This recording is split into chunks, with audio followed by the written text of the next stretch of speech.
Okay, picture this. Imagine a guy who basically makes it his absolute life's mission to destroy an entire movement. I mean, he's arresting people, approving executions, just relentlessly hunting believers down from city to city.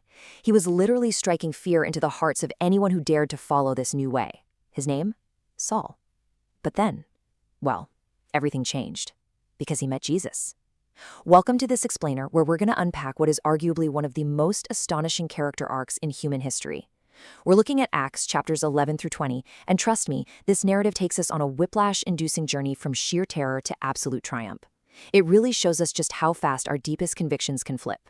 Okay, let's dive into this incredible dichotomy. You see, Saul the persecutor, he didn't just have a regular day job. No, this was a zealous, violently aggressive crusade. He's literally pulling people right out of their homes, throwing them into prisons and hunting them down like it's his calling. But then, boom, the script completely flips. We get Paul the proclaimer, the missionary, the hero, and, ironically enough, the prisoner. The exact same man who spent his early career putting believers in chains would actually spend the rest of his life wearing those exact same chains for the very movement he tried so hard to crush.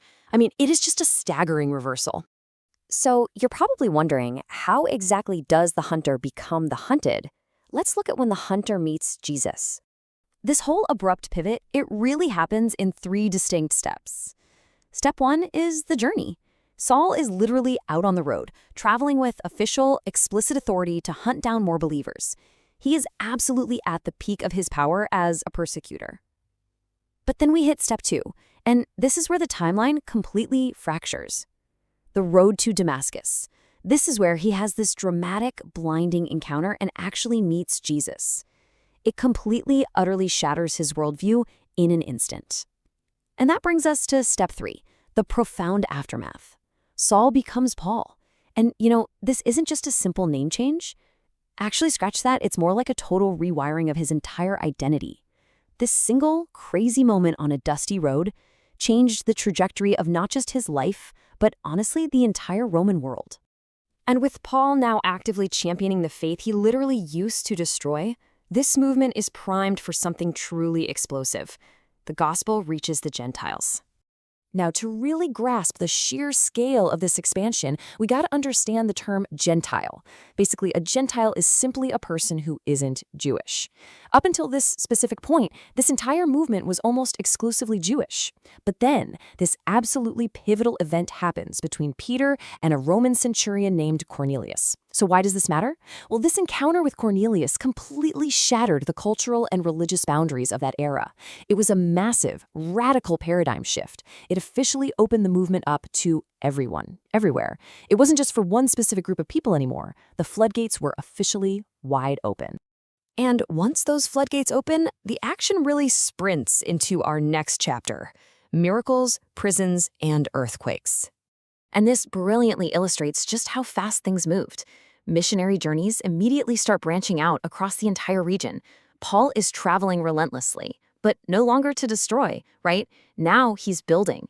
We see miracles occurring all throughout Asia Minor, which really validates this radical new message. And the end result?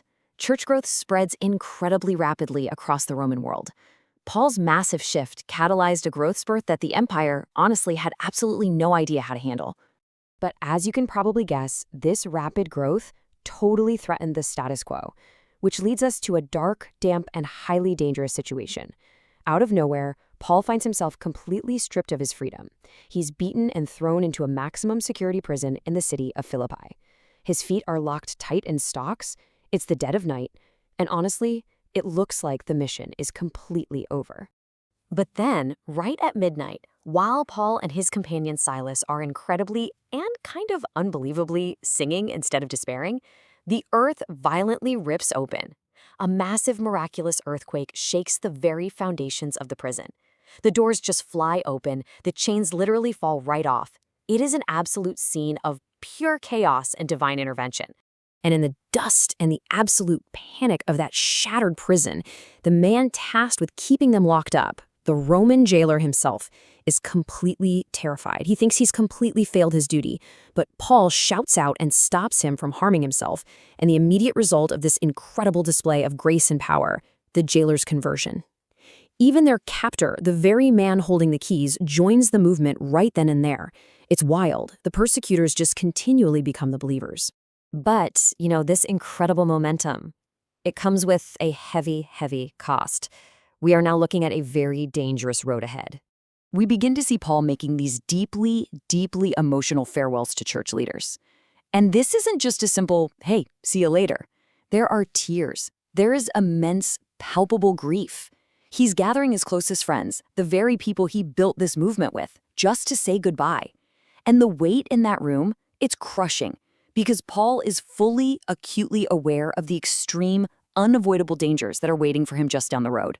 Let's move to and see how this builds, because the tension here is incredibly thick, and it really stacks up in 3 phases. 1. Paul feels absolutely, spiritually compelled to go to Jerusalem. He just knows in his gut he has to be there. 2. His friends, who totally understand the political climate, literally beg him not to go. I mean, they are weeping, pleading with him to just stay safe. And 3, prophets openly warn him. And they don't just say, hey, it's going to be hard. No, they specifically tell him that chains and imprisonment are absolutely waiting for him if he steps foot in that city. Every single sign is a flashing red light just screaming at him to turn around. But he doesn't. Paul flat out refuses to turn back. He knows exactly what's coming. The chains await him. He is intentionally choosing to step directly into the most dangerous, terrifying chapter of his entire life. The man who once ruthlessly bound others is now willingly, deliberately walking right into his own bindings. Which really leaves us with a provocative question. Will Paul actually survive Jerusalem? And perhaps the much deeper question we have to ask ourselves is, why? Why would a man intentionally walk into certain chains? What kind of conviction drives a person to just abandon self-preservation entirely? It's a massive cliffhanger that challenges literally everything we know about power, sacrifice, and belief. Thank you so much for joining me for this explainer. Keep asking these big questions, and I'll see you next time.